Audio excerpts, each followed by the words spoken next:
Delhi university की छात्रा पर एसिड अटैक का मामला झूठा निकला है। पुलिस ने छात्रा के पिता अकील खान को हिरासत में लेकर पूछताछ की थी। उसने कबूल किया कि 3 युवकों को फंसाने के लिए एसिड अटैक की साजिश रची थी।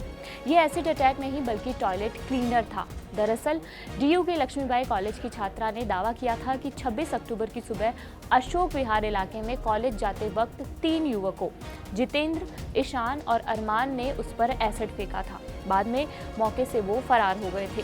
छात्रा ने कहा था कि जितेंद्र काफी समय से उसका पीछा कर रहा था। पुलिस की पूछताछ में खुलासा हुआ कि छात्रा के पिता पर जितेंद्र की पत्नी ने रेप का केस दर्ज कराया था। शिकायत में कहा गया था कि अकील की फैक्ट्री में काम करने के दौरान उसका यौन शोषण किया गया था। उसके निजी फोटो भी खींचे गए थे। पुलिस ने जब इस मामले की जांच की तो मामला सामने आया। सुनिए पुलिस ने क्या कहा। जैसे ही एसिड अटैक की सूचना मिली, हमने एफआईआर दर्ज की और उसका तुरंत इन्वेस्टिगेशन, क्योंकि गंभीर मामला लेते हुए छात्रा के ऊपर हुआ।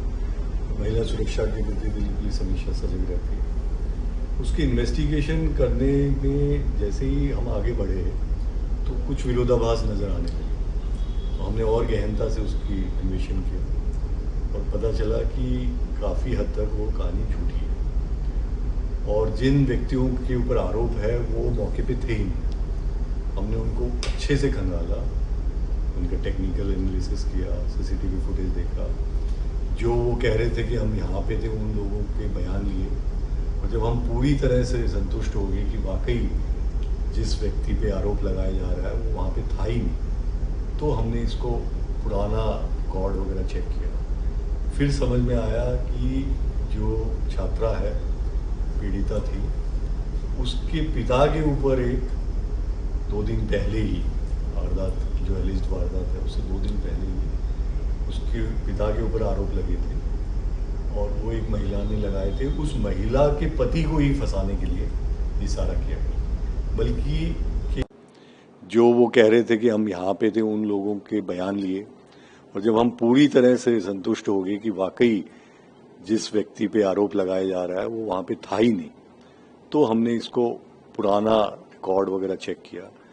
फिर समझ में आया कि जो छात्रा है, पीड़िता थी, उसके पिता के ऊपर 2 दिन पहले ही वारदात, जो एलिज्ड वारदात है उससे 2 दिन पहले ही उसके पिता के ऊपर आरोप लगे थे और वो एक महिला ने लगाए थे। उस महिला के पति को ही फंसाने के लिए ये सारा किया गया था। बल्कि केस की जो कंप्लेंट थी उसमें 3 लोगों के नाम थे। एक तो इस महिला के पति का और 2 और लोग जो छात्रा के दूर की रिश्तेदारी में भी है।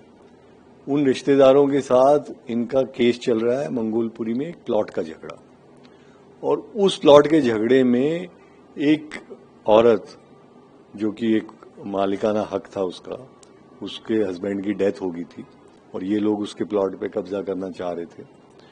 उस औरत पे इन लोगों ने एसिड फेंका था। जो छात्रा के फादर का साला और बाकी कुछ 3-4 रिश्तेदार थे, जो कोर्ट में ट्रायल पे चल रहा है। तो फिर सारी परत की परत खुलती चली गई और हमने इसमें बहुत तेजी से इन्वेस्टिगेशन किया। सारे लोगों के इधर से बयान लेना, पुरानी हिस्ट्री को जुटाना, फुटेज देखना, एनालिसिस करना टेक्निकल, और कल फिर सारी कहानी क्लियर होगी। परसों का इंसिडेंट था कि ये सारा झूठा एक कॉन्स्पिरेसी षड्यंत्र के तहत किया गया था और मकसद था कि छात्रा के फादर को उस केस से बचाना और उन लड़कों का, जो बाकी 2 लड़के थे, कि उस केस में कॉम्प्रोमाइज करना। तो एक तीर से 2 शिकार करने की इन्होंने कोशिश की कि दोनों केस सेटल हो जाएंगे और इन दोनों को इसमें आरोपित बना देंगे, उधर उन लड़कों को और इधर इनको, तो हमारा बचाव हो जाएगा। लेकिन जैसे कि आप जानते हैं, अपराधी कितना भी शातिर हो, कुछ ना कुछ गलतियां कर ही देता है। जब उसको बारीकी से हमने देखा तो सारी कहानी हमें झूठी नजर आई। सर, इस मामले में मास्टरमाइंड कौन है? किसने ये पूरी प्लानिंग रची थी? क्योंकि इसमें लड़की भी शामिल है, उनकी बेटी भी शामिल है, या पिता जो मास्टरमाइंड तो छात्रा का जो पिता है अकील खान ही है। उसके साथ उसका भाई, एक इसका बेटा और कुछ और रिश्तेदार हैं जो उस केस में, मंगोलपुरी वाले केस में, इन सब ने मिलकर षड्यंत्र रचा था। और चूंकि इन्वेस्टिगेशन अभी जारी है, एग्जैक्ट रोल आज हम इसको वेरीफाई करके और फिर कोर्ट को बता देंगे। सर कितने लोगों की गिरफ्तारी इस मामले में हो गई है कि ताकि अभी हमने गिरफ्तारी तो अकील खान की है उस केस में जिसमें उसके ऊपर यौन शोषण के आरोप और ब्लैकमेलिंग के आरोप थे।